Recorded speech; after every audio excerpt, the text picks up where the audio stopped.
All right, welcome to 168. We'll cover now 1D finite elements. So today's the first step that we're taking towards applying the concepts that we've learned with weak form Galerkin and Riley-Ritz. If you recall, what is finite elements?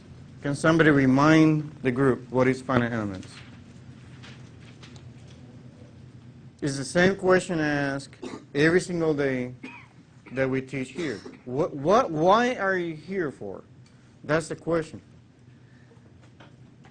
What is the purpose of finite elements? What are we trying to do?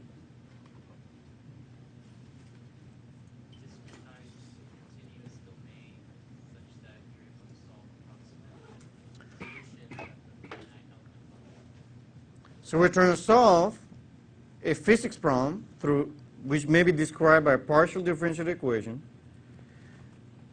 which is over the whole domain, which could be quite complex to solve, right? So we're using finite elements to discretize the domain, approximate the solution over a smaller domain, which is more chewable. We can do it. And then I can now assemble the system of equations together, of all the system together, put everything together, back together, and now we can solve an algebraic system of equations. So we turn the partial differential equations into an algebraic system of equations. And now we can solve for the displacements, temperatures, whatever you're looking for. Okay? That's what we're trying to get to. Right now, so far, what I've taught you is how to approximate the solution over a domain that goes from x equals 1 to x equals 5 over the whole domain, right? Today we're going to make a step towards actually looking at finite elements for sure, okay? Where that comes from, okay? So we discussed 3 approximation methods. The first one was strong form Galerkin. The second one was weak form Galerkin. And we stepped away from strong form Galerkin. We stepped away from strong form Galerkin because with strong form Galerkin, you have to satisfy both essential and natural boundary conditions. And on top of that, with strong form Galerkin, the order of differentiation, the continuity requirements are higher. And so we stepped away from that. Instead, we looked at maybe forming a weighted residual and then weakening the continuity requirements in strong form Galerkin. So we did that step down, and we did that by transferring the order of differentiation from the partial differential equation to the weight function. So that's how we did it, and we split it as even as we could, right? And by doing so, now we only have to satisfy, with the approximation function, has to only satisfy the essential boundary conditions. And on top of that, the natural boundary conditions now can be plugged in implicitly into the weak form. Okay? And so that allows us to use the weak form Galerkin very successfully. And I showed like 5 examples on that. And then we looked at Riley-Ritz method. With the Riley-Ritz method, we show that we need to have a functional. The examples I get was a total potential energy for a beam, a bar. In your homework problem, you're tackling a heat transfer problem, okay? In all these 3 examples, we had a functional, and when we minimize the functional, we found that we get what? If I minimize that functional, what do I get? I get the weak form. And so if I get the approximate solution through Riley-Ritz, I'm basically finding the displacements or the temperatures that minimize the functional, okay, that imply the functional. And we showed a few examples where all these 3s are connected, okay. And so the weak form and Riley-Ritz, they form the basis of finite elements. They are the foundation of finite elements. And we will see how we apply this moving forward. The weak form is more general than Riley-Ritz. The reason for that is because I can start with a partial differential equation. I don't need a functional. I can start from there.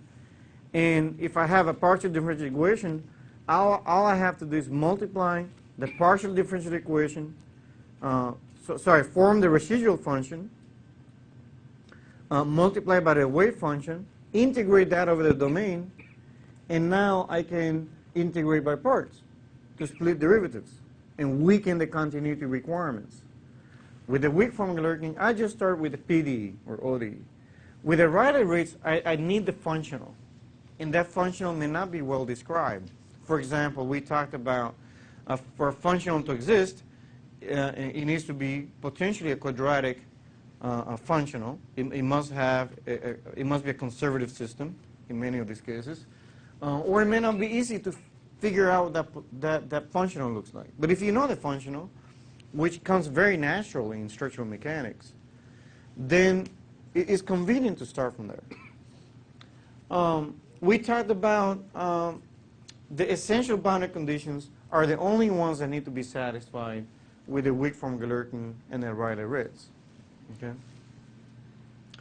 So what are the steps for finite elements? We derive the PDE or the ODE, ordinary differential equation, or the partial differential equation, for the problem of interest, the physics problems of interest.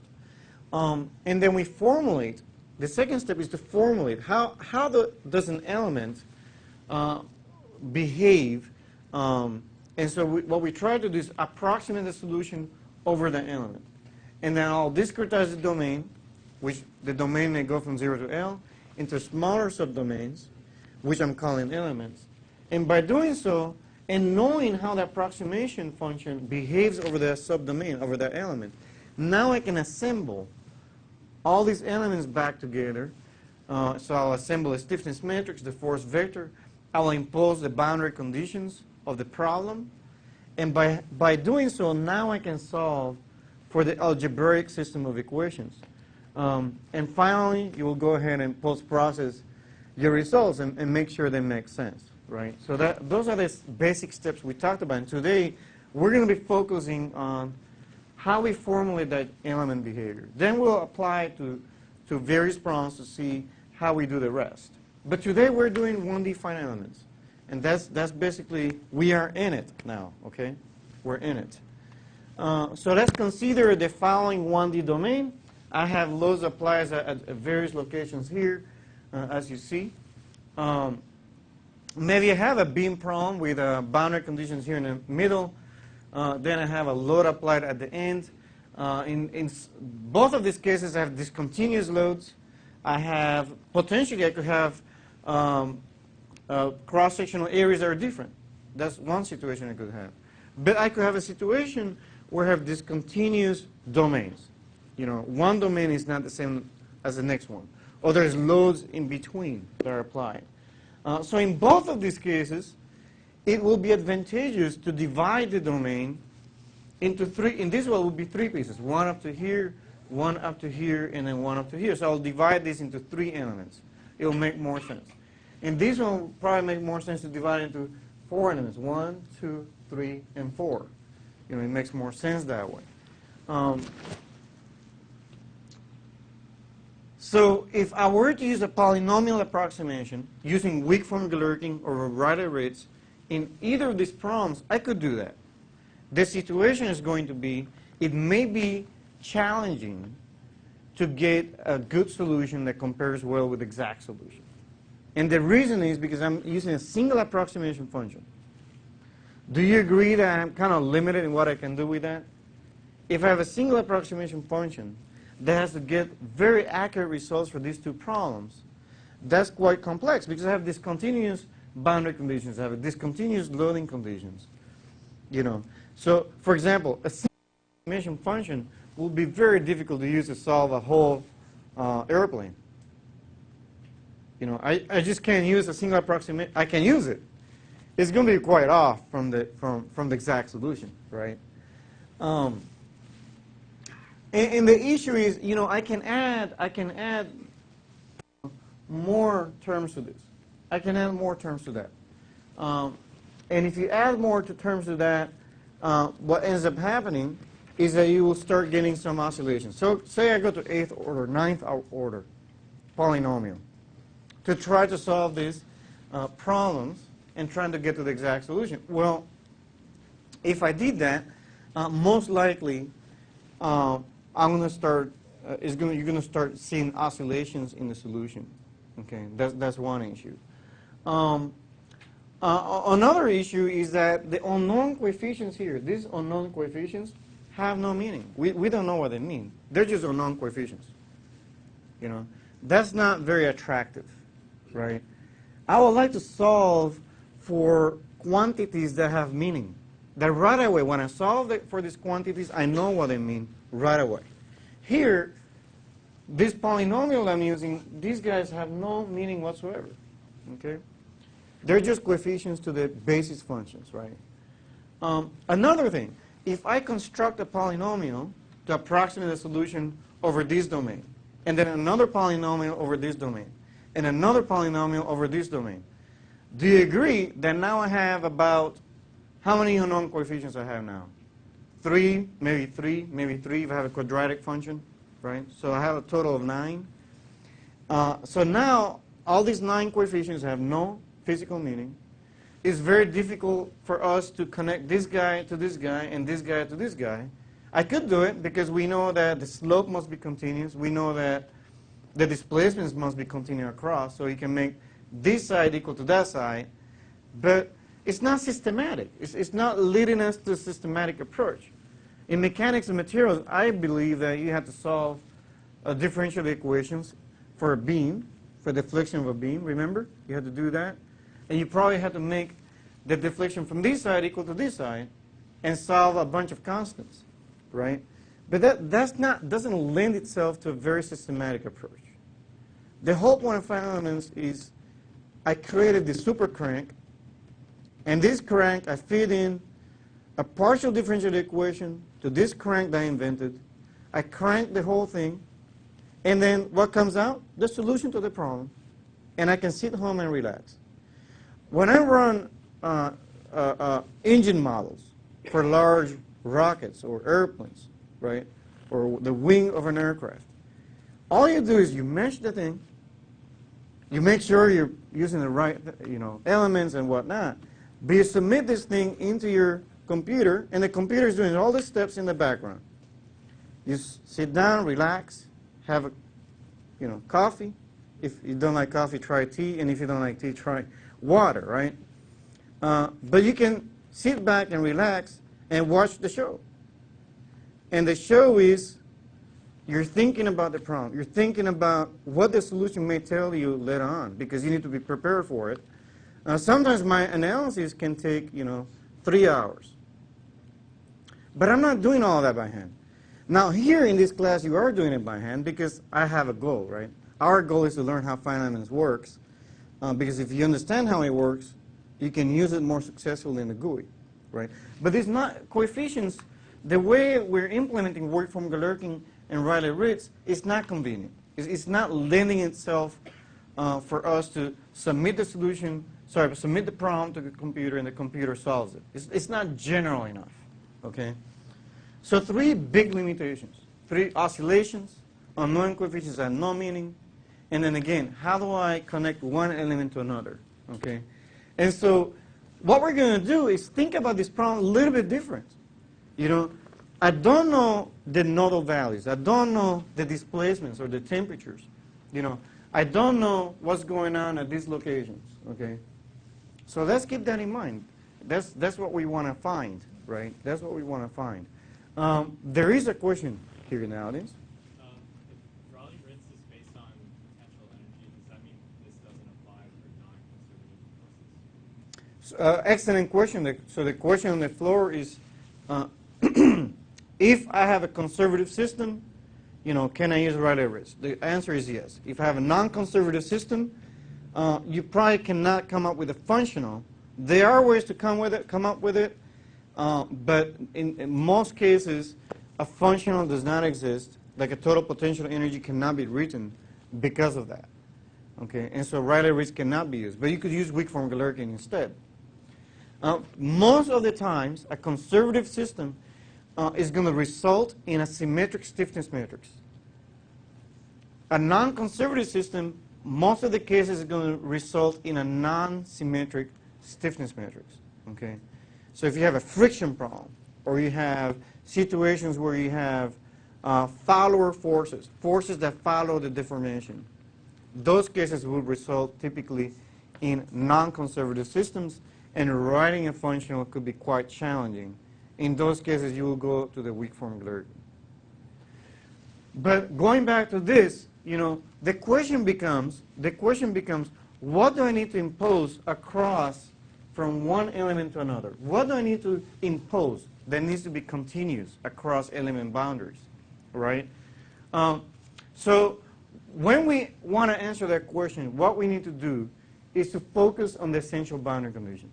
Because remember, the approximation function has to satisfy the essential boundary conditions of the problem.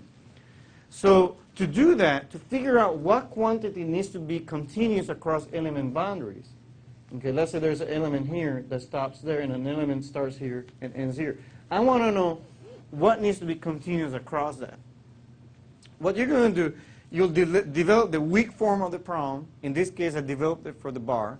And I didn't show you the derivation because we've done it several times now. And this is what we found. And so you're going to figure out what is the essential boundary condition. The essential boundary condition is what's going to give you the clue for that is a weight function. So I look for V, whatever V shows up here, and V shows up here. So I know that U needs to be continuous across element boundaries. Okay? And so, because if it's not continuous, right? So if I divide my domain into 4 elements, right? And if it was not continuous across element boundaries, the minute I apply a load on the right, a load here, a load here, a load here, most likely this is what I'm going to get. The whole thing cracks, right? So do you agree with me that the displacement here, this node has to be the displacement here equal? And across, for this to make sense, for the system to behave like it should behave, right? Therefore, it's important to understand that the variable of interest in our case, which is U, the displacement, actual displacement, that displacement has to be continuous across the element boundary. Okay? In a heat transfer problem, you'll find, in the problem you're working on, when you develop the weak form Glerkin, you'll find that temperature is the field that has to be continuous across element boundaries. What I mean with, in a heat transfer problem, the temperature has to be continuous across element boundaries. What I mean with that is, if this node here for this element is 50 degrees, then this node here for this element has to be also 50 degrees. That's what we mean with continuity. Okay? Later on, when we tackle the beam problem, I will show you that there, 2 things need to be continuous. The displacements across the element boundary and also the slope. But we haven't discussed that today, but I'm just giving you an alert. When we cover that, you'll encounter that. And so going back to this, the unknown coefficients are C sub 0, C1, and C2. No physical meaning. So let's think about what I could do. What I could do to circumvent this issue. Can you think about a clever way to go about this? So if I go back to this bar problem, what are the unknowns here? What am I trying to solve for? I want to find displacements. But I don't know the displacements here at these nodes. I don't know them, right? So maybe there's a clever way where I can actually, instead of having unknown coefficients, C sub 0, C sub 1, C sub 2, maybe there's a clever way where I can relate those to these unknown quantities that I'm actually more interested in. Okay? And if I'm able to do that, then now I have a really good way to go about this in a very systematic approach. So say I have this domain, it's divided into 4 elements, subject to distributed load. I divide into 4 elements, and we already discussed elements are basically subdomains, right? So I took a domain, and I subdivided it into subdomains, right? And these subdomains, we're calling them elements, which may have different size. This element size could be different from that one, could be different from that one, or we could divide it equally, right?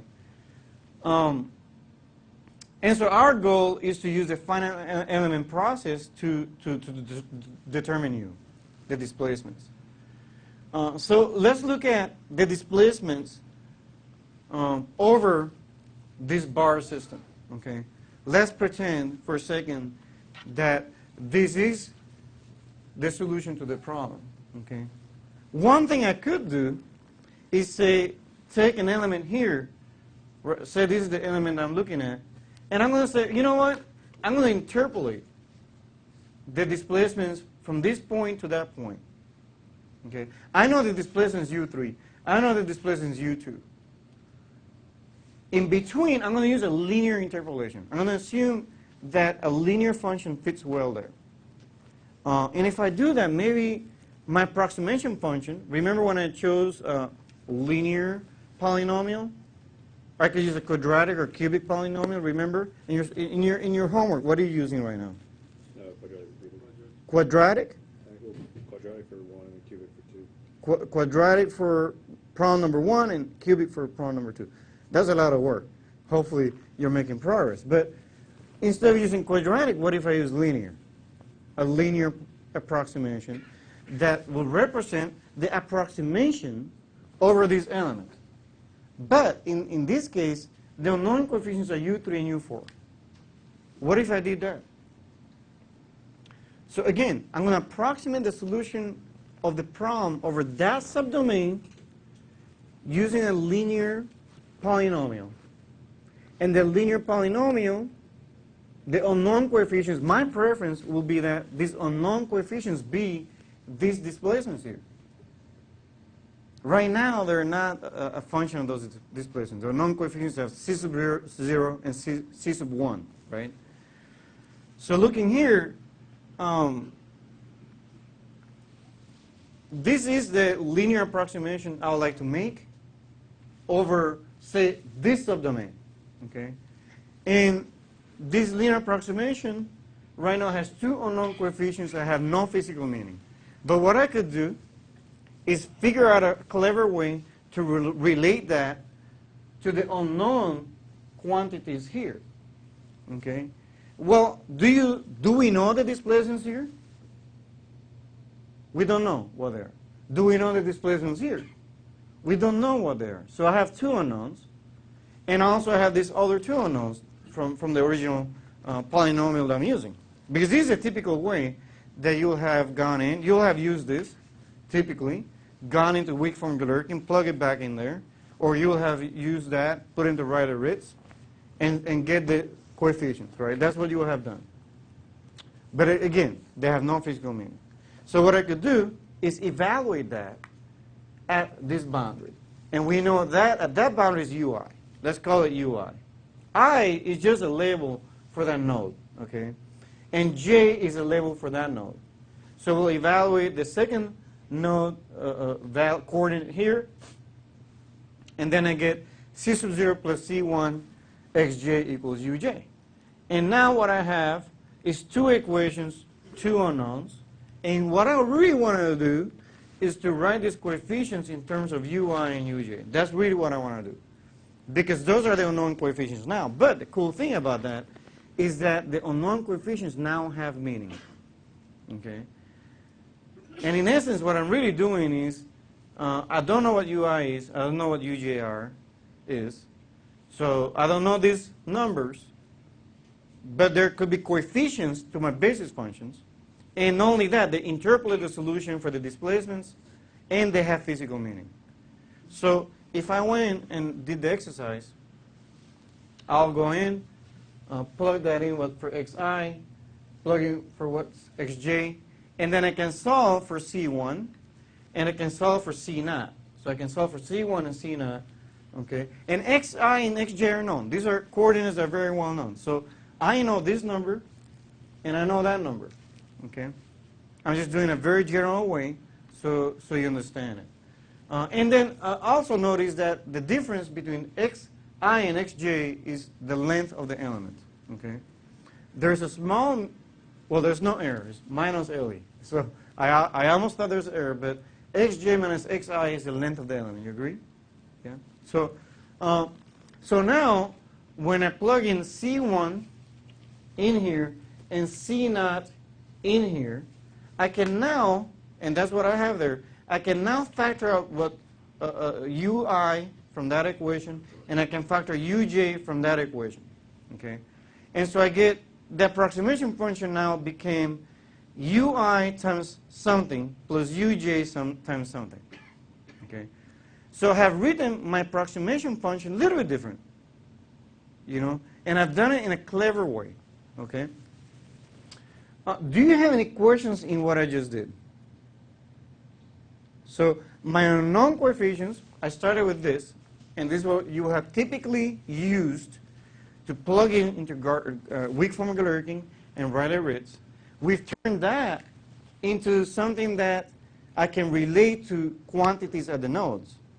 And so I've gone through these steps, relate them to UI and uj, and then solved for C1 and C0 in terms of UI and uj. I plugged this back in here, and I factored out whatever is UI and I factor out whatever is uj times something. So if you multiply this times that, we get the expression on the left. Okay. Isn't that approximation function linearly dependent? It's actually it is linearly independent, and you can verify that. Okay. So these approximation functions, this basis. Okay. So here's the thing. We talked about basis functions, right? So ui and uj are the unknown coefficients, right? That's been multiplied by these two guys, right? These two guys are the basis functions. Excellent question. So these basis functions, you can prove actually that they're linearly independent. It can be proven. Okay, so any other things you guys want to observe about or talk about?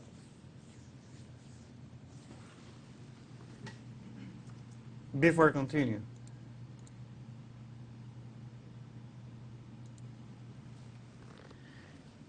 Are you guys, is it sinking in? So normally, just to summarize, I'll have taken a polynomial that satisfies essential boundary conditions, and then I'll have plugged that into weak form Galerkin and Riley-Ritz, right? And then I solve for the known coefficients. That's what you're doing in your homework. That's what we have done here in class. And so what we're looking at here is an approach that allows us to write these unknown coefficients in terms of the unknown quantities at the nodes. Not only that, now the cool thing about this is that UI and uj are nodal quantities, and since they're nodal quantities, they're directly connected to the next element. So if I know UI here, this UI is also the UI here, right? So that UI describes the displacements in both ends. So once I find UI, that describes the displacement of that node, regardless. The second thing is this approximation function, in some way, is actually satisfying the essential boundary conditions. Why is that? When I plug in x equals xi, what do I find here? This goes away. Xi minus xi is 0. This goes away. I get xj minus xi. I get xj minus xi is what? The length. Length divided by length. I get ui. Is actually satisfying the essential boundary condition here, which is, hey, you know what? In this case, the essential boundary condition is satisfying the continuity requirements across element boundaries. When I plug in xj for x, now I have this goes to 0, and this gives me LE, the length of the domain, and LE where LE is 1, so I get uj, which is satisfying that requirement. Okay, so let's look at what we're really talking about here. Let's shift our attention. Let's shift our attention to the approximation function. This is my approximation function that I came up with. These are the two unknowns. Okay, and so the very next step is the same steps you guys have done in your homework and what we've done in the previous lectures. Okay, the only difference, I'm only focusing one element. I'm focusing on that simple piece, because the whole point of this class is to take a very complex problem, such as an airplane wing or fuselage, and I'm dividing that domain which sounds very tough. I mean, if I told you, solve this partial differential equation for this whole aircraft and give me an answer tomorrow. Sounds tough, right? But if I can divide the problem into smaller pieces that are repetitive in shape, maybe not the exact same shape. I'll show you later on how to make everything the same shape. You will learn that in the next lecture. If I'm able to do that, then I have a way to go about this. So you can see here, this is the approximation function. Two observations. It's sufficiently differentiable. Let's see if it's true.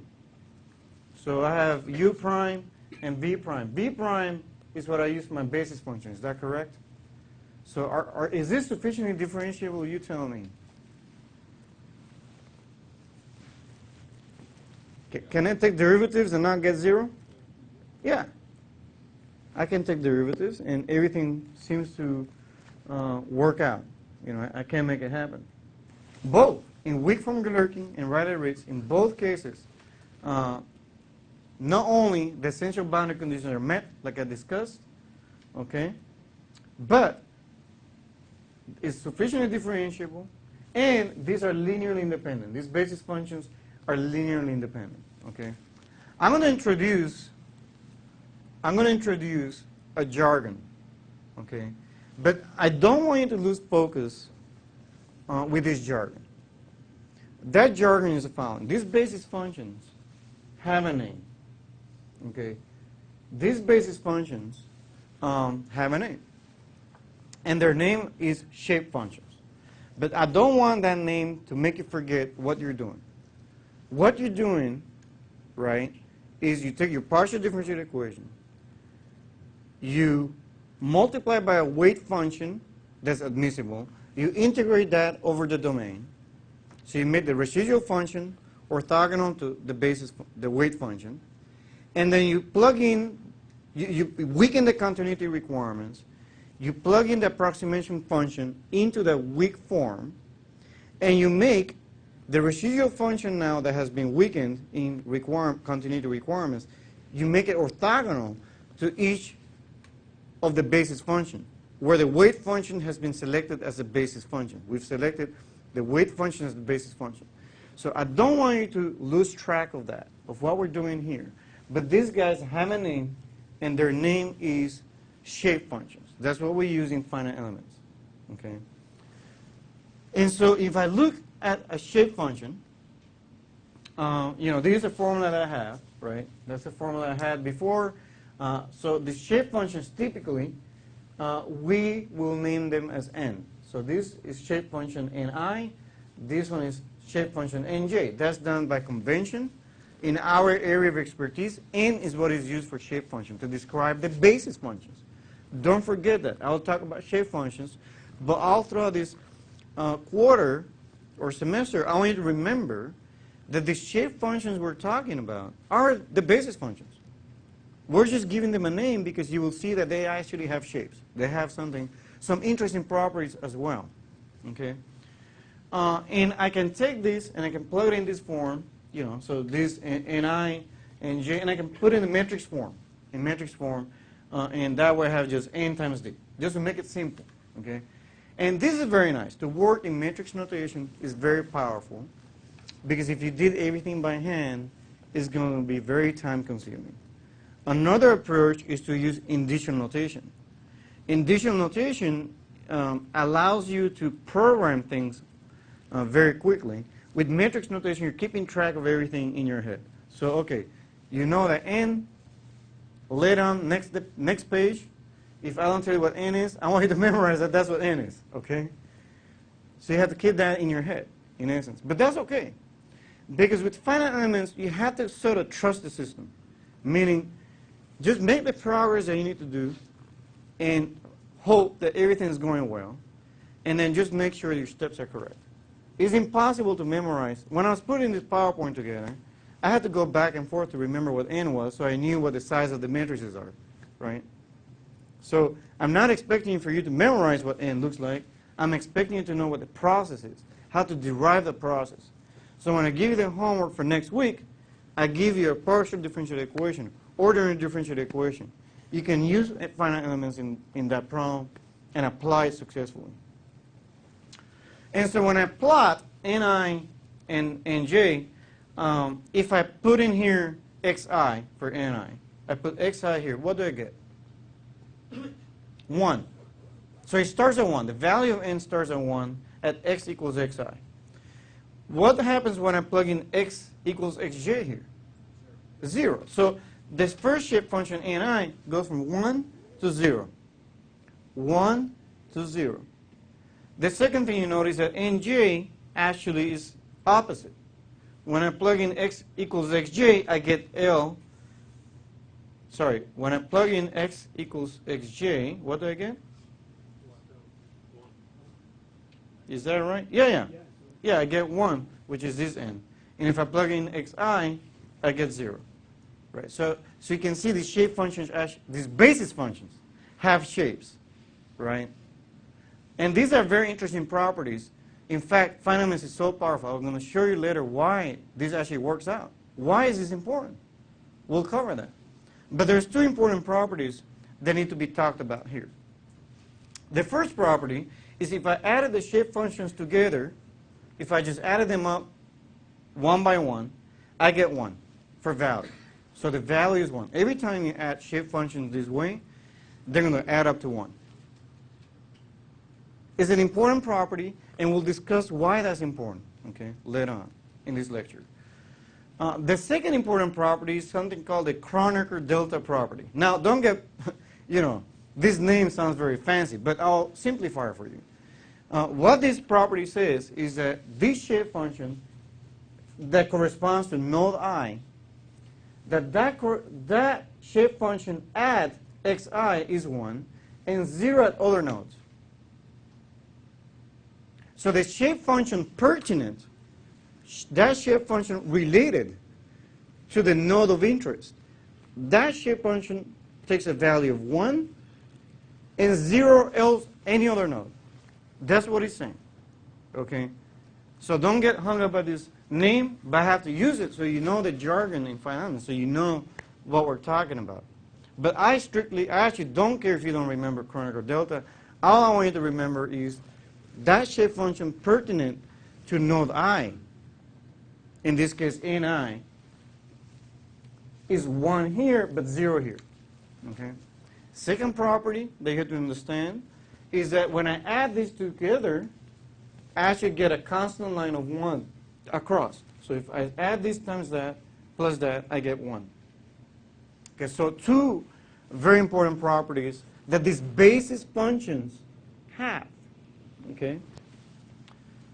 With that said, let's look at what's going on with adjacent elements. I think it's important to examine what's going on adjacent to these elements, so you have a good understanding. We're talking about one single element right now, but what's happening to the elements that go along the length of the bar? What are they doing? So the shape functions we define are really true just for that element. Okay, they're not true for other elements, but the other elements also are going to have shape functions. Do you agree? Because these shape function for the general element E, but then you have other elements that are going to have shape functions, and we want to see how they look like when I plot them together. Now, I want to point out something before I continue. When I plug in x equals xi here, you saw this goes to 0 and this goes to 1. So ui at node I is the value that I should get. So I should get a displacement ui at node I. Okay. So that's important because that means the element adjacent to it also has to have the value of ui. So let's look at what's going on. So if I look at two adjacent elements, just follow with me and I think you will get it. So look at element 2 as an example. Element 2 has its own shape functions. And I put n2 and n3, okay, n2 and n3, and then I have, and 2 goes with this node and 3 goes with that node. That's why I'm using those subscripts. For superscript, I'm using 2 because that's the element number. So these are the shape functions for element 2. Everybody agrees with that? Okay, so now I have the shape function for element 3. So they look just like element 2, but I have them in element 3. Okay. Few things to note. At this node, node 3 are in common. You agree? Yeah? N3 at 2 and N3 at 3 should be 1. Okay? They have to be 1. There's no other way. They have to be 1 at this node. We discussed that. That's a property. Okay? When I bring these together, when I bring it together, what I get is a global shape function. I have this guy right here, this shape function right here for node 3, and I have this shape function right here for node 3. And what I see here is that I have a global shape function that describes how that basically describes the basis function in a global sense. Okay, we're not going to be using this approach. I'm just showing you what's happening adjacent to these elements. Okay, this is just 2 adjacent elements. So we're just following this guy here, and it goes down this way, right? So if I piece these 2 triangles together, I get this triangle here. That's basically a hat function. A hat function, and you can describe the polynomials that go along with this shape function. So for example, between x2 and x3, between x2 and x3, this line is described by this polynomial. And between x3 and x4, which is between these 2 nodes, the shape function is described by this polynomial. And then we're saying is 0 anywhere else. So 0 here and 0 there. Okay, 0 everywhere else. So what happens at exactly x3? 'Cause At x3, yeah. the value, the maximum value, the height is 1. Has to be 1 because we need to have a displacement of u3 at this node. Right? According to that, though, there is no, like it's like less than x3 and the one's greater than x3. Oh, you can't actually- so I should have done less or equal or something like that. So Good point. there's only one of them? So it's going to work either side. It's continuous, so it's going to work either side. If I plug in x3 here, I get 1. If I plug in x3 here, I get 1. So the value of that shape function in either of these inequalities works. Okay, it needs to give you 1. But this is the point I want to make. So the shape function globally, that's how it looks. We're not going to be using this method. I'm just showing you how adjacent elements are behaving when put together. Let's look at the other ones. Every node is going to have a global shape function. There's one here, one here, one here. So let's look at how everything looks together. When I put everything together for node 2, I have this global shape function. For node 3, I have this global shape function. For node 4, I have this global shape function. For node 5, I only have half of it because that's where my element ends. And then for element 1, it kind of stops there because I don't have more elements adjacent to it. Okay? And so my approximate function, in terms of global shape functions, looks like this. U1 times N1, U2 times N2, and so forth. Where these global shape functions are hat functions. They only exist in these, they only exist, for example, here, they only exist between certain domains. So if this is my node 3, it exists between 2 and 4. 0 elsewhere. Okay? And so if I were to plug this into Riley-Ritz or weak form Galerkin, it becomes quite complicated to solve for these unknown coefficients. Why? Because if I plug this into weak form Galerkin and Riley-Ritz, don't you agree that these shape functions are only valid between certain locations? Yeah? So if it's valid within certain locations, don't you agree that when I do my integrals, which go from 0 to L, they go from 0 to L, that I will have to break up those integrals, and then it's going to become a little bit difficult to kind of go through that. Again, we want finite elements to do the work for me. I don't want to tell finite elements, hey, when you integrate from 0 to L, just make sure you break up my integral from 0 to L half to L to 2L, you know. Please do that for me. You know, that won't work out. What we really want to do is to stick to what we're doing before, which to approximate the solution to the partial differential equation over this element, over this one element. I don't want to worry about adjacent elements right now. But if I did it this way, if you want to do it at home actually, for a particular problem, you're going to see that this actually works. And it's going to assemble everything very nicely together. In fact, it's going to do the assembly process almost automatically. If you plug this into weak form Galerkin and write a risk for this problem. However, this is not the approach that we want to take. Okay? I don't know if you follow that, what we discussed, but I want to make sure you understand that we're going to stick to this approach. We're going to stick to approximating the solution over a single element, okay, rather than worrying about global shape functions. That was more important for me to explain it to you so you can see that there is an assembly process that occurs. There's a way where everything connects back together. Okay, that was the purpose of me showing you that and also showing you why we don't go with that approach. That approach enforces you to have to divide that integral into pieces. It'll be much easier just to focus on a single element, approximate a solution over that element, and then piece everything together. Okay, so let's go back. Let's go back to a single element, because I think this is more chewable. Don't you agree? Even I was getting confused in a previous slide. So let's stick with a single element. In a single element, UI and uj are the unknowns. The shape functions, which are the basis functions, are these guys, and we're going to write them as n times d in matrix format. Let's look at the governing equation for a bar. Okay, so I have a single element, xi, xj. I'm going to call xi and xj because I'm labeling these nodes as I and j. So I'm calling them I and j. So those working with index notation in my previous courses, don't confuse that with indicial notation. Here, I and j are labels. Okay, they're labels, they're names. So I'm calling this node I, this node j. And then I have a distributor load, and at this node I have uj, and this node I have displacement ui. Then I could have a load applied to either side, pi and pj, and that's a governing equation. I won't bore you to death because we already know how to derive a weak form Galerkin. That's the formula for that. And if you don't remember how to do it, just go ahead and look at the previous lecture, previous 2 lectures maybe, weak form Galerkin, and you'll find it how we did it there. Okay.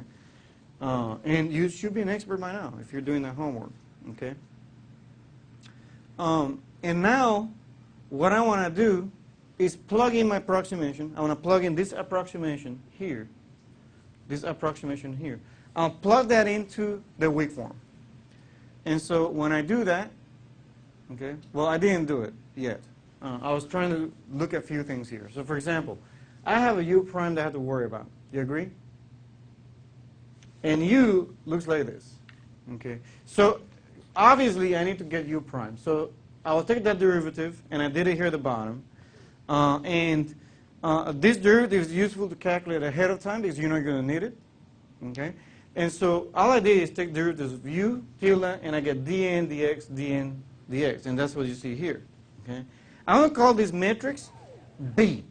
Okay? That way, again, one more thing that I don't have to write out over and over and over. So if I don't have to write things over and over and over, just name them. But you know you're going to need this guy because that's the derivative of u prime. Okay? Sorry, that's u prime right here. That's your u prime. Okay?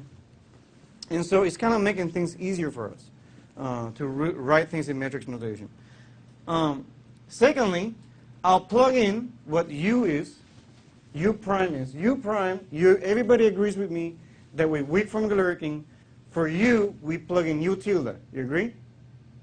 For v, what do I plug in? The basis function, each of them, one at a time. So for u tilde, I put it in there, but u tilde is n times d. Since I have u prime, I already have b times d. I'm naming it that, so b times d right there. And then I have p times v, so v prime, I have a v prime and a v, and then I have these v's here, which I need to take care of. But the bottom line, for the v, I choose each of the basis functions. What are my basis functions in this case? My shape functions. So what are the two shape functions I have? Ni and nj. Those are my shape functions. So I'll make it orthogonal to those two. And so what I've done here is substituted what u tilde is. And since I had a u prime, now I have b times d. And then here I have derivative of ni respect to x. And also I have this minus p times v. I had a v there, remember? And instead of v, I'm putting ni. And then I have minus pi. Now I want you to notice something, that when I put ni here, okay, what is ni evaluated at xj? You should know this by now, because 0. Ni is 0 at every other node except its own node. Ni belongs to node I. So Ni is only 1 at that node. It's 0 at other nodes. So it's 0 here, and then Ni is 1. So that's why you see Pi in the next slide only. And then for the second equation, we plug in for V, we plug in Nj. And then for U, we plug in U tilde, and then that's what you see here. This becomes Pj now. If you did it, you're going to check. It's going to check out very nicely. Okay. You have any questions in what I did there?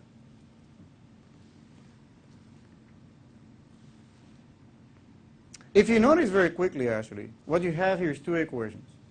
And if you write this in matrix format, you basically get that this is basically B transpose.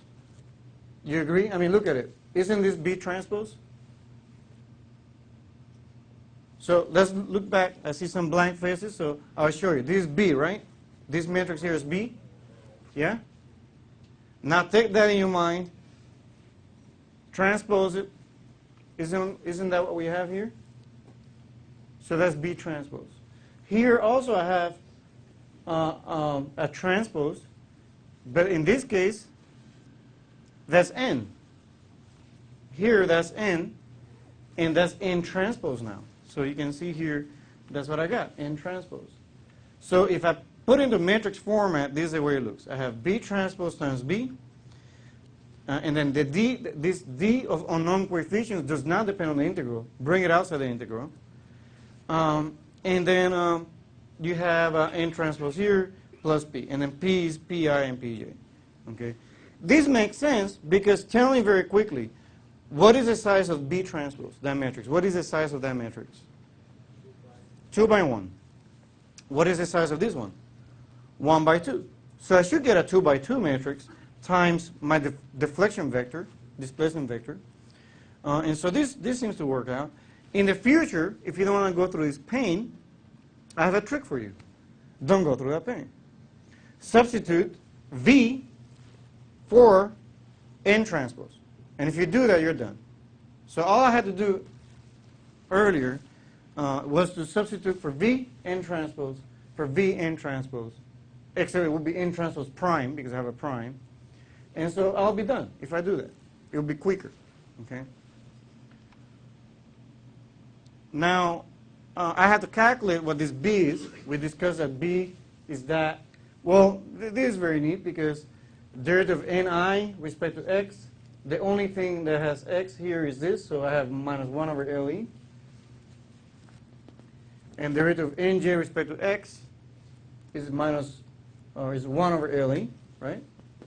Because remember, xi and xj are numbers. They're the coordinates of the nodes. Those are known values, right? Those are known quantities. So then I have that. If I transpose B, I get this.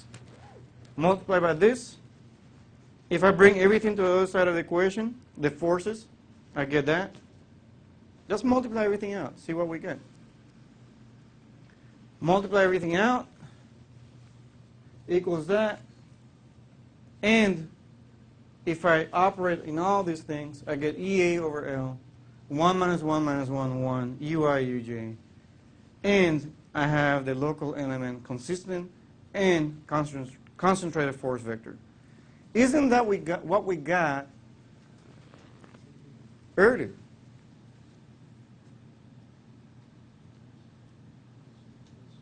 We used weak from Galerkin and we got what we derived earlier, but using equilibrium. I don't see you very impressed. You should be impressed. It gave you what we derived, I think, the second day of class, didn't we? Okay? It works out. Weak formula working gave you the same thing we got with equilibrium equations. Okay?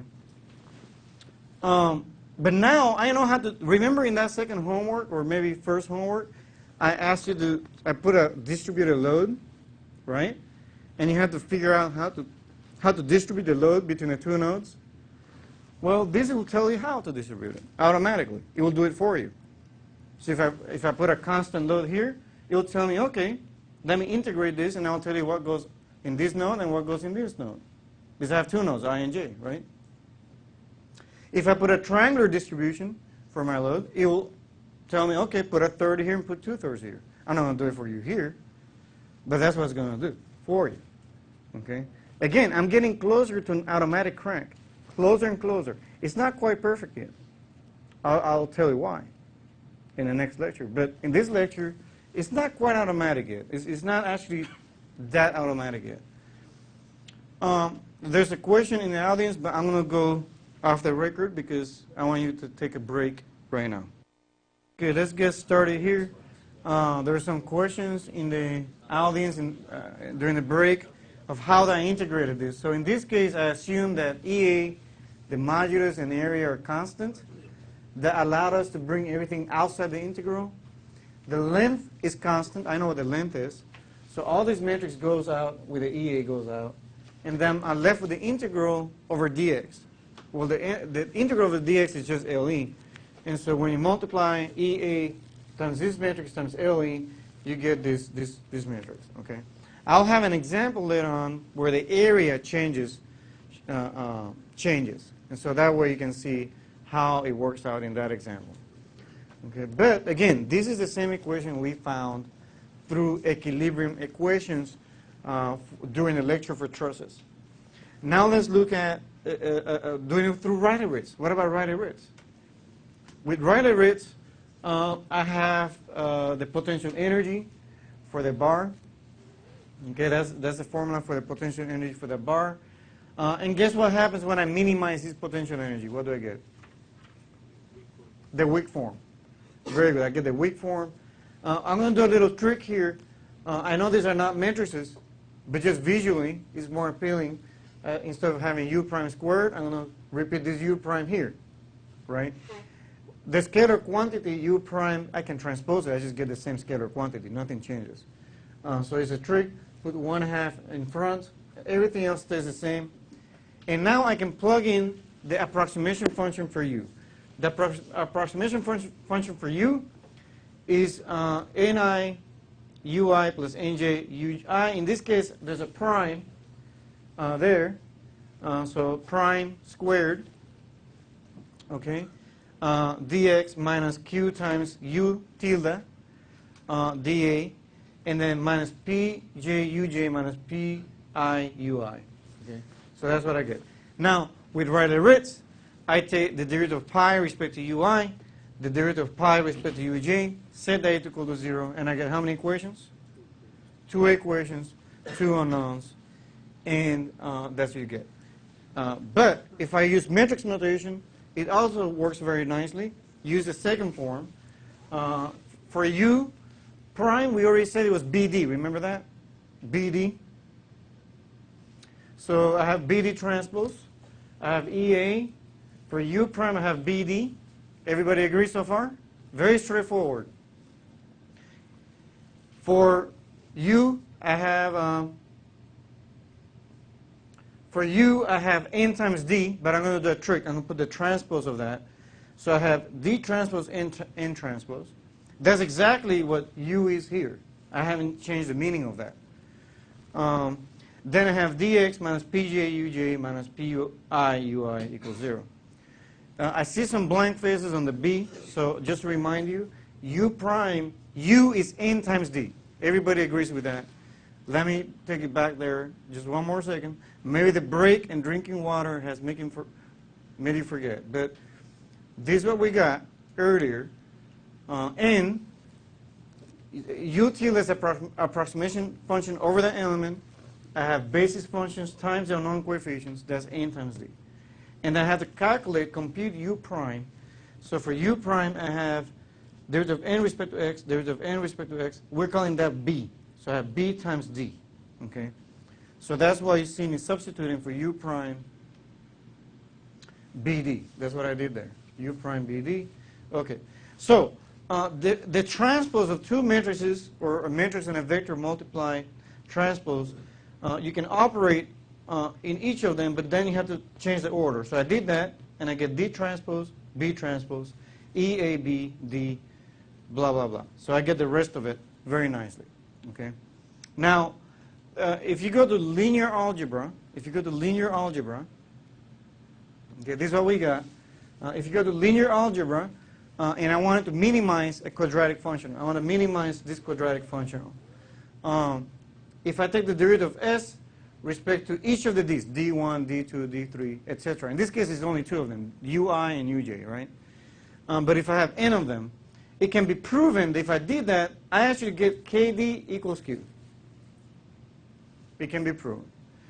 So in our case, in analogy, for us, we have a 1/2 d transpose and a d here. Okay? So, in essence, the analogy is that the k is the one between the d's. Right? So that's what goes here. And that's what I've shown here. And then everything else has d transpose is your q. It's basically this guy minus that guy. So that's the rest of it. So minimization of that gives you that. That's what linear algebra tells you. Now, if you don't believe me, I did it the long way, so you can see it works out. So if you multiply these out for this problem that I did, multiply all out very nicely, take the derivative of s with respect to ui, and then take the derivative of s with respect to uj. If you work it out, that's what you get. Kd equals q. But if you're not confident in what I did, you're very welcome to do it at home for 10 points. If you work this out yourself and show that minimizing that gives you kd equals q. The bottom line is that I get the same thing I got with Riley-Ritz. So Riley-Ritz gave me the same answer as Wick from Galerkin for the stiffness matrix and for the force vector, the consistent force vector and the nodal forces. Okay. And these two approaches gave me the same thing as what we found through equilibrium equations. Okay? Any questions in what I just did there? Okay? So I just expanded everything and then took the derivative of s with respect to ui and then the derivative of s with respect to uj. And I found the element, we call this the element formulation. This is the formulation of the element. That's how the element behaves with the approximation function we selected, which was a linear approximation over the element. Everybody agrees that was a linear approximation? Yeah? Okay. So very, very interesting. Very interesting. Moving forward, let's do an example. So example 1. Let's use finite elements to solve this problem. In this problem, I'm putting a distributed load over this bar, and I have a n load PL. And I'm going to divide this into 3 elements. 3 elements. Let's assume EA and L are constant for this problem. I think that's fair.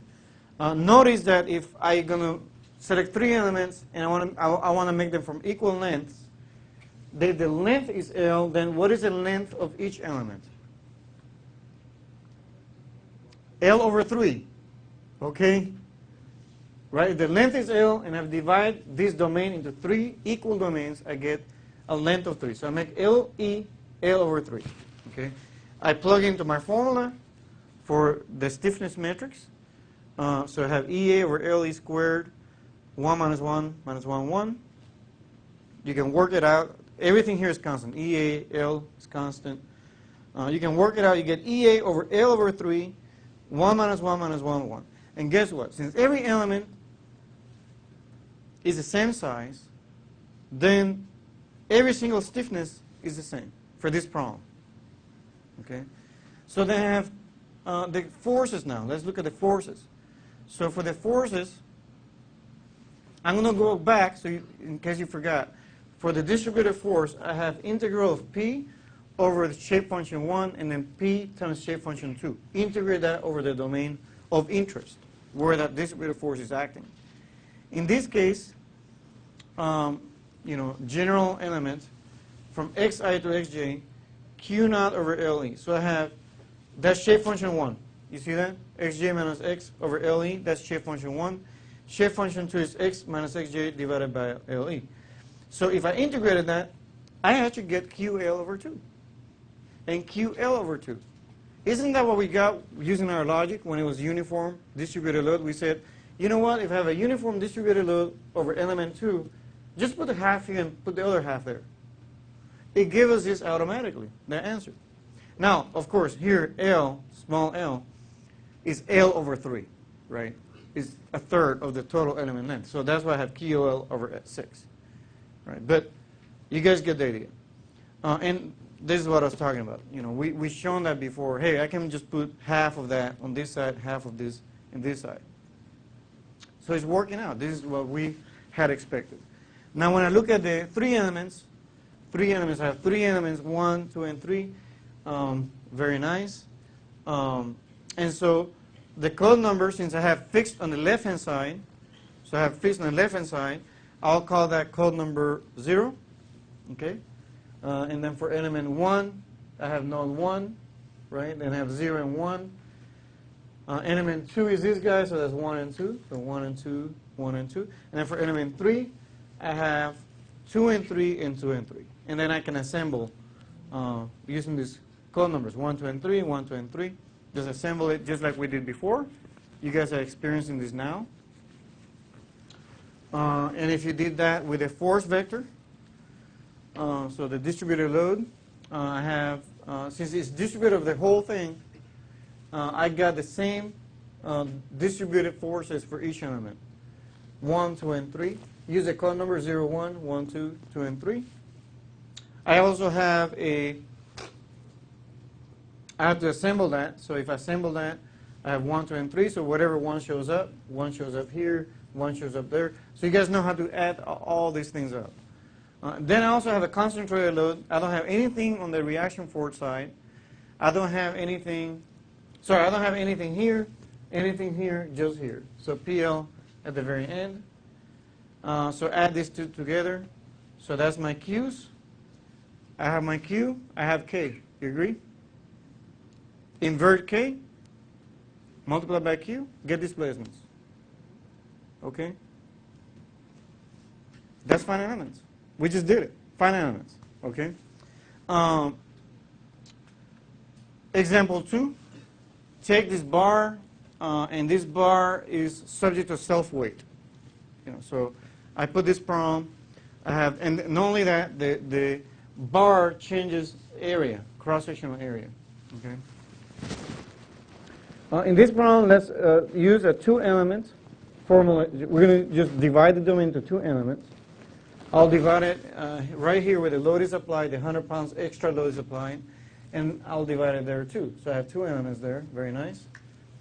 I give you the density, and the idea is to get the solution to the problem, bottom line. How much this moves, how much this moves, what is the stress, what is the strain, that kind of thing. Okay. Same process we're going to use. So if I go here, the stiffness matrix for element 1, I'm going to discretize the domain. So I have 2 elements. For element 1, I have B transpose EAB. We already went over this, but the length is 12 for element 1, so I get E over 12 squared. And I will integrate over the cross-sectional area, because the area, do you agree the area is varying from top to bottom, from here to here? Okay, because of that, I'm going to go ahead and actually plug in the formula for A. Why not? One approach is to assume it's constant and just use the average area. But if I have the formula for the area as a function of x, why just leave it there? Integral from 0 to 12, from here to this end. AX, if you guys work it out, the geometry, you'll find that the area varies by this formula, 6 minus 0.125x. You guys can check it at home. I don't want to do that here. The thickness of the plate is T, is 1 inch. You guys can figure it out. When you calculate K1 all the way down, this is what you get for stiffness 1. Okay. Any questions on this? Any questions on this? I'll let you look at it really quickly. But this is just basic math at this point. I'm not doing anything fancy. The area is varying. I'm accounting for that. If you do have questions on how I got the area, we can sit after class and I can show you how I did it. But it's basic geometry. Okay. So that's for element 1. Now I want to do this for element 2. Okay. Because both of them, I have 2 elements now, not just 1 element. Also, I'm going to do a little different, just to change the game a little bit. I'm going to leave these, instead, normally when I have it fixed, I put 0. I'm going to put 1. So I'll put 1, 2, and 3. So for element 1, the code number is 1 and 2. For element 2, I have 2 and 3. Okay? So I won't impose the boundary condition just yet. Okay? And we discussed that I could do that if I wanted to. I can impose it later if I want. Okay, for matrix 2, stiffness matrix 2, same thing. But now the integral goes from 12 to 24, 12 to 24. And I want you to notice how the integral limits are changing. For element 1 was from 0 to 12. Element 2 is 12 to 24. Keep that in mind for next lecture. But now I integrate this.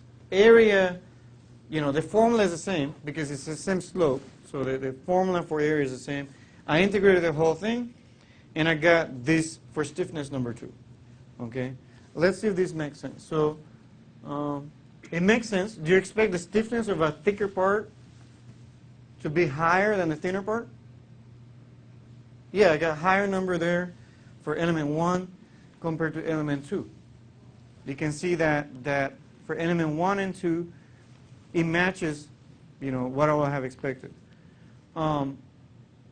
Okay, any questions on this? I just get the 2 stiffnesses. My next step is to get the forces. So for the next step, in reality, my distributed force in this case is just constant gravity. So since I have constant gravity, that's basically rho times volume, the density times volume. And so basically rho AdX in essence. And then I have the shape functions. So this is the force. That was the formula for force. If you have forgotten, I'll take you back there. I'm basically applying this formula here. Because I have basically a distributed force, which is a weight in this case.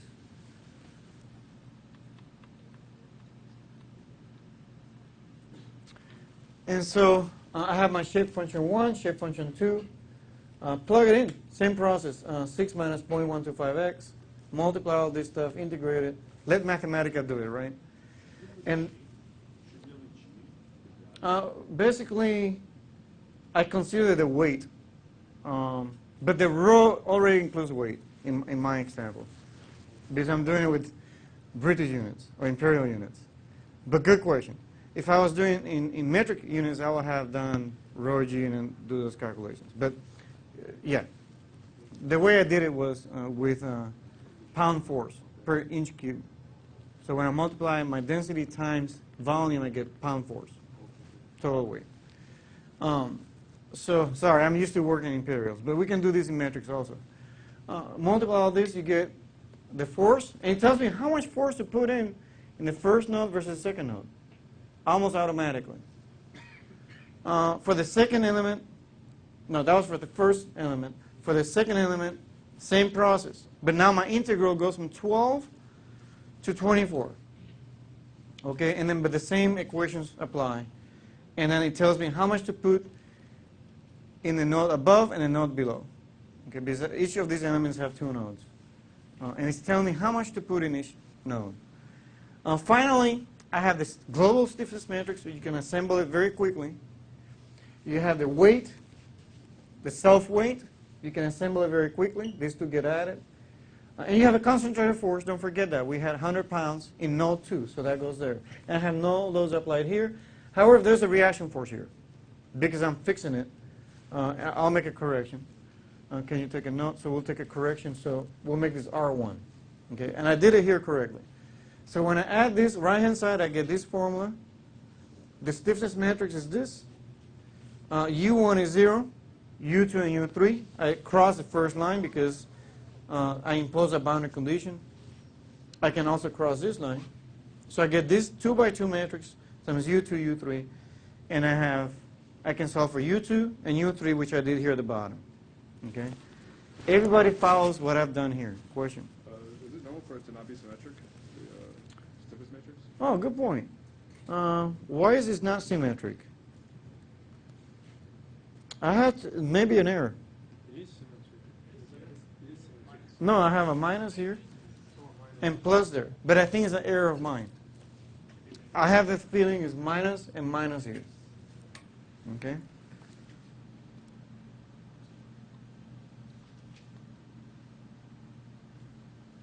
Yeah, that's most likely an error.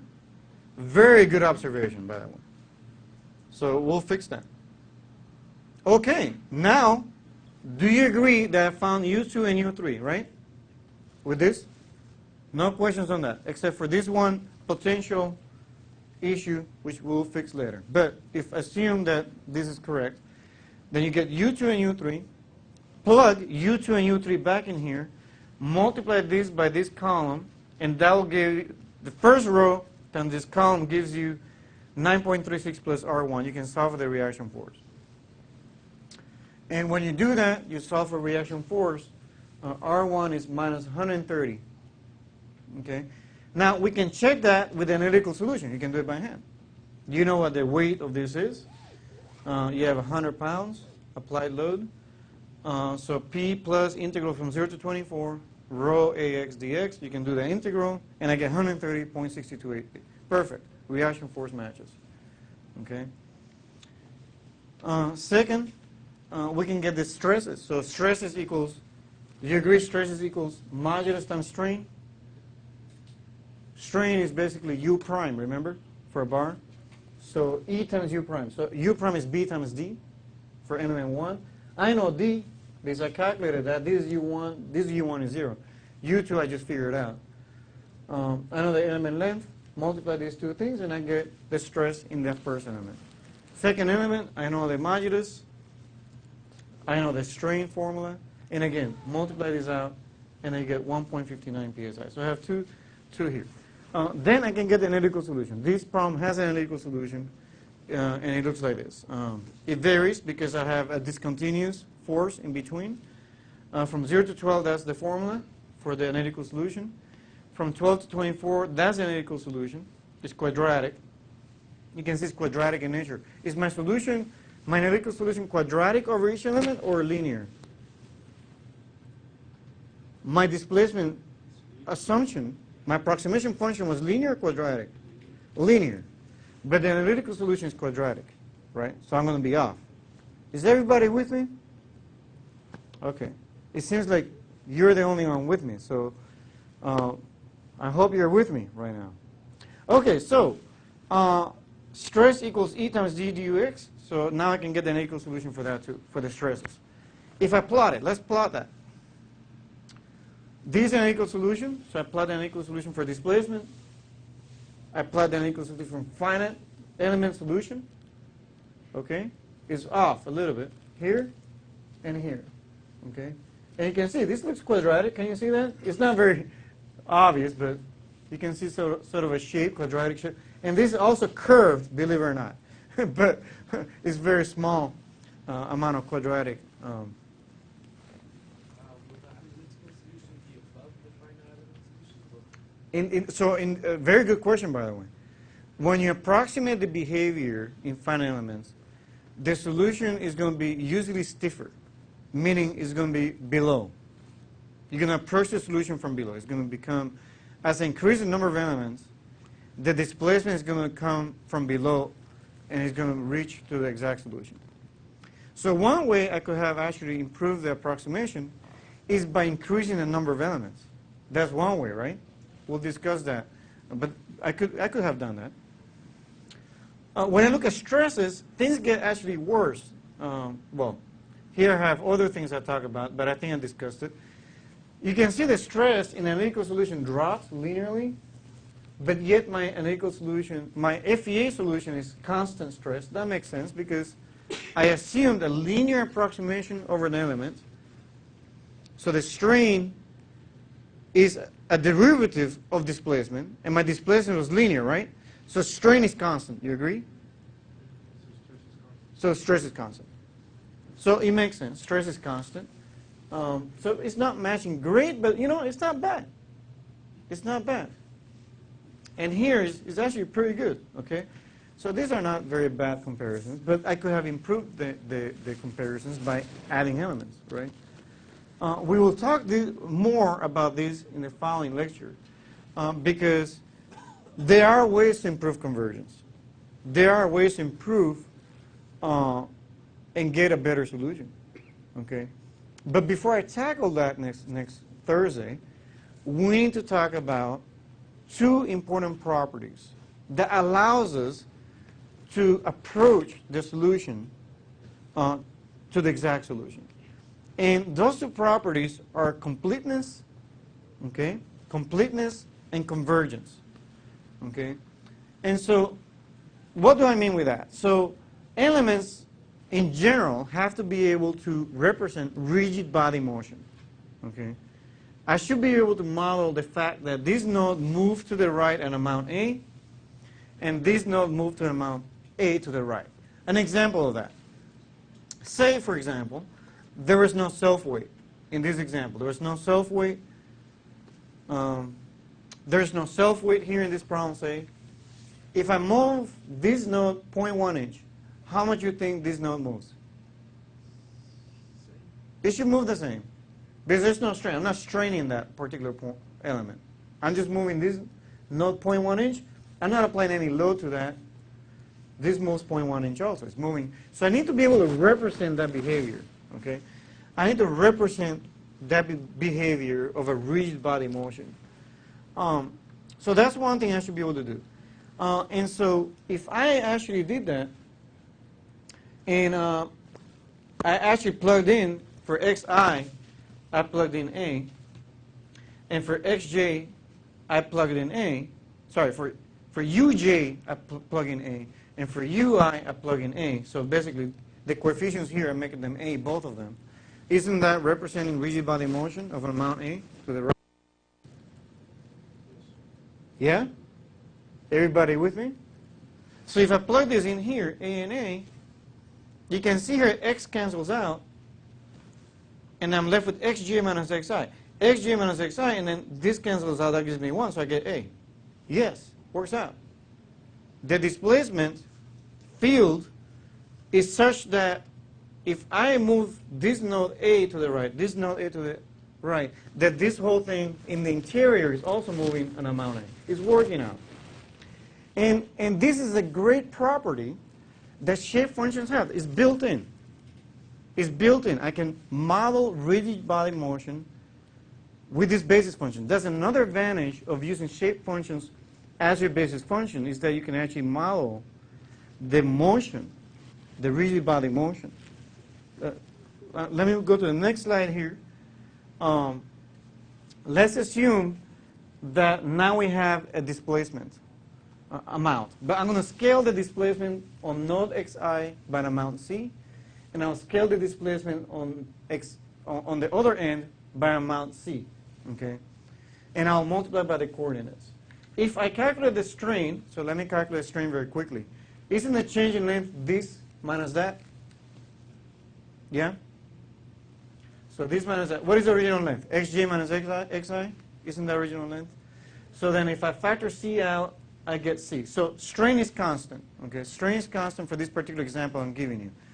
In essence, I'm able to model constant strain. Let's see if the shape functions allow us to do that. So if I plug in cxi and cxj for each of these, for ui and for uj, if we multiply all these out very carefully, you actually get u tilde equals cx. What is the derivative of u respect to dx then? Isn't that strain? That gives me c. Isn't that the same thing I got here? So there's two things that have happened here that I've shown you. That the shape functions allow you to model rigid body motion, number one. Number two, it allows you to model constant strain rates. Okay? Constant rates in temperature will be heat flux. Okay? These two properties combined are the reason why we have completeness. So you can model rigid body motions, you can have constant strains. Those two together means that I have completeness in the solution. And then if I have completeness and I have compatibility, which means I have continuity across element boundaries, and that's defined by the essential boundary conditions, then in essence I'll get convergence. These two properties are necessary in finite elements to really so I can promise to you that you will actually get closer and closer to the exact solution as I increase maybe the number of elements is one way, right? Maybe instead of using a linear approximation, I use a quadratic approximation within that element, okay? So I have two ways, and we'll be covering the latter. We'll be covering how to use, instead of linear approximation, we'll use a quadratic approximation. And the second thing, before you go, that I want you to think about in the next couple of days, if you want to, is that the integrals, we're going for element 2 from 12 to 24 here in this example, and here from 0 to 12. And also, if I have element sizes that are different from each other, right? Element sizes that are different from each other, I will have to recalculate the shape functions for each of these elements also. So keep those two things in mind as we approach lecture on Thursday. Okay? With that, you have a great day. And I'll be here to take any questions.